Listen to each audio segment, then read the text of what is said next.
Shalom, Bapak Ibu Saudara yang dikasihi Tuhan. Pesan firman Tuhan kita pada hari ini diambil dari Injil Lukas pasal yang ke-21 ayat yang ke-7 sampai yang ke-19. Tapi saya akan bacakan secara khusus ayat yang ke-12. Demikianlah firman Tuhan. Tetapi sebelum semuanya itu, kamu akan ditangkap dan dianiaya. Kamu akan diserahkan ke rumah-rumah ibadat dan penjara-penjara. Dan kamu akan dihadapkan kepada raja-raja dan penguasa-penguasa oleh karena namaku. Saudara, kalau kita melihat kehidupan kita pada hari ini, kita akan menemukan bahwa ada kekacauan di mana-mana. Ada ancaman perang, ada kondisi ekonomi yang sedang lesu. Kita juga bisa melihat di mana hubungan antar negara itu tidak terlalu bagus. Dan kita bisa melihat bagaimana penguasa-penguasa yang ada di dunia ini berusaha untuk bersikap seperti jagoan-jagoan. Banyak pemimpin-pemimpin yang berusaha untuk menjadikan negara mereka sebagai negara nomor satu. Saudara, menariknya keadaan-keadaan seperti ini ternyata sudah diantisipasi oleh Tuhan Yesus. Dalam ayat yang ke-8, Tuhan Yesus mengatakan bahwa banyak orang yang mengatakan bahwa akulah dia. Maksudnya Yesus mau bilang bahwa ada banyak orang yang sok-sok mengakui bahwa dirinya adalah Yesus. Tentu saja zaman sekarang tidak ada orang yang bilang bahwa saya adalah Yesus. Penguasa-penguasa yang ada di negara tidak berkata bahwa mereka adalah Tuhan dan Juru Selamat.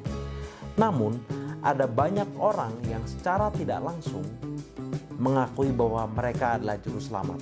Atau hanya melalui merekalah dunia bisa selamat dan menemukan kedamaian. Dan tidak hanya itu saja, ternyata Yesus juga memprediksi bahwa orang Kristen akan mengalami penganiayaan. Mereka diserahkan kepada penguasa-penguasa. Mereka diserahkan kepada orang-orang yang tidak mengenal dan tidak percaya kepada Yesus sebagai Tuhan. Tentu saja ini berbicara tentang konteks pada masa itu, di mana orang-orang akan diserahkan kepada penguasa-penguasa. Namun sampai sekarang, orang Kristen juga masih menderita karena iman mereka. Pengakuan akan pribadi Yesus sebagai Tuhan pasti akan memicu konfrontasi dari dunia. Saudara, di tengah dunia yang kacau, di tengah penderitaan yang ada, pengajaran Tuhan Yesus bahwa dia adalah Tuhan, bahwa dia adalah satu-satunya Allah yang sejati, itu pasti akan menimbulkan kebencian dari dunia terhadap kita. Mengikut Yesus pasti ada harganya, dan harganya itu pasti mahal. Kita mungkin bisa disindir, kita bisa diolok-olok karena iman kita. Kita bisa dikesampingkan karena iman kita. Kita mungkin tidak mendapatkan posisi yang baik di dalam pekerjaan kita karena iman kita. Dan mungkin di dalam kehidupan kita, kita diperlakukan secara diskriminatif. Namun bukan hanya itu saja, kita mungkin melihat banyak berita yang ada di dunia yang menunjukkan bagaimana orang Kristen mengalami penganiayaan. Orang Kristen mengalami penderitaan. Namun menariknya Tuhan Yesus mengatakan bahwa Aku akan memberikan kepada kamu kata-kata hikmat di dalam ayat yang ke-15. Artinya Yesus yang sendiri yang akan memimpin kita ketika kita harus bersaksi baginya. Yesus tidak akan mengatakan bahwa kita akan bebas dari pengadilan. Kita akan bebas dari penghakiman dunia. Tetapi di dalam kesengsaraan itu, di dalam penghakiman itu, Yesus menjamin bahwa dia akan menyertai kita. Dia akan memelihara kita. Dan memang kita akan dibenci oleh banyak orang. Tetapi Yesus juga mengatakan bahwa tidak sehelai pun dari rambut kepala akan hilang. Ini menunjukkan bahwa Allah menjamin perlindungan bagi kita yang berseru bagi nama Yesus, yang bersaksi tentang Tuhan Yesus. Dalam konteks kita di mana kita bukanlah agama mayoritas, mungkin kita bisa merasa malu.